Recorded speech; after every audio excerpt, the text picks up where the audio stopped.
है मसीह का प्यारा वचन, ये है वचन प्यारा। परमेश्वर के धन्य नाम की महिमा हो। प्रभात मनन के सत्र 2255 में आप सभी का बहुत ही विनम्रता के साथ स्वागत करता हूं। आइए आज का मनन के लिए हम पढ़ते हैं याकूब अध्याय 3 पद 5।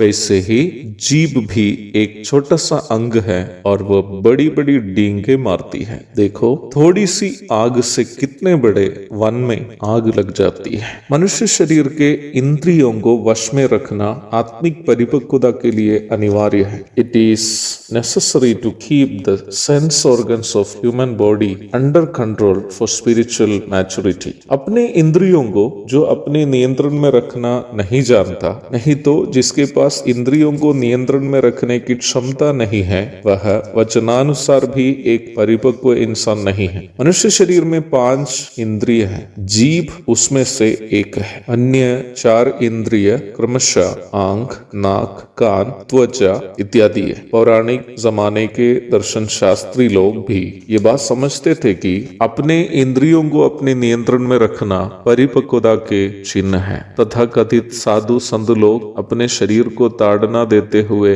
उसे अनुशासित रखने की उनकी कोशिश निम्न विचारधारा से प्रेरित है। शादी नहीं करनी, मांसाहार से वंचित रहना, आम लोगों के वस्त्र धारण से दूर रहकर अल्प वस्त्रधारी होकर जीना, नहीं तो सफेद, काला या कोई विशेष रंग के केवल वस्त्र पहनते रहना, साफ सुथरा नहीं रहना, बाल नहीं काटना, चप्पल नहीं पहनना आदि आदि कई काम पौराणिक समय से कई दर्शन शास्त्री इस उद्देश्य से करते थे कि ऐसे करने से वे इंद्रियों को अपने नियंत्रण में रख पाएंगे। परमेश्वर के वचन बाइबल में पंचेंद्रियों को अर्थात आंख, नाक, कान, जीभ तथा त्वचा को नियंत्रण में रखने की अनिवार्यता के संबंध में स्पष्ट रूप में दी गई शिक्षाएं आप देख सकते हैं। परंतु निम्न शिक्षा कभी भी दर्शन शास्त्रियों के द्वारा दी गई वो शिक्षा नहीं है जो उनके दावा के अनुसार हर व्यक्ति को अपनी कोशिश से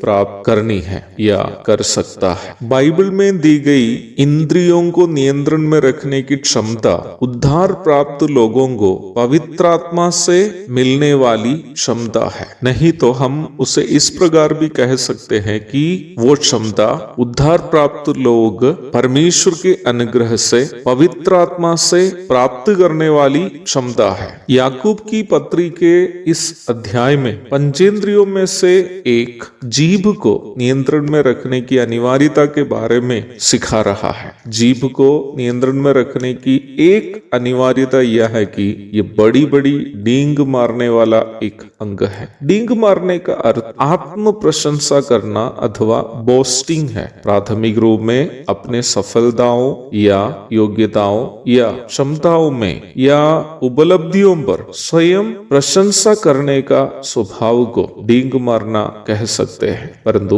बहुत सारे मनुष्य ऐसे भी हैं जो ऐसी बातों के कारण भी डींग मारते हैं जिससे उसका कोई लेना देना नहीं है। डींग मारना अथवा अपने जीवन में हमें मिलने वाली कामयाबियों के कारण स्वयं प्रशंसा करना एक घिनौने अपराध इसलिए है कि जब अपनी कामयाबियों के कारण हम स्वयं प्रशंसा करते हैं तो हम वास्तव में निम्न कामयाबी हमें मिलने हेतु प्रभु से हमें मिले हुए अनुग्रह का और उस अनुग्रह हमें जो परमेश्वर ने दिया है, जिस परमेश्वर ने दिया है, उनका भी हम इनकार कर रहे हैं। हमें अवश्य ये बात अपने मन में याद रखनी है कि परमेश्वर के बिना हमारा जीवन कुछ भी नहीं। हमारी हर कामयाबी परमेश्वर के अनुग्रह से हमें मिलती है। हमारे सभी योग्यताएं परमेश्वर का दान है। जो श्वास उन्होंने हमारे नथनों में डाला है, उस श्वास को जब वह वापस ले लेता है तो वह हमारी सारी कहानी संसार में समाप्त है। अर्थात हर एक बार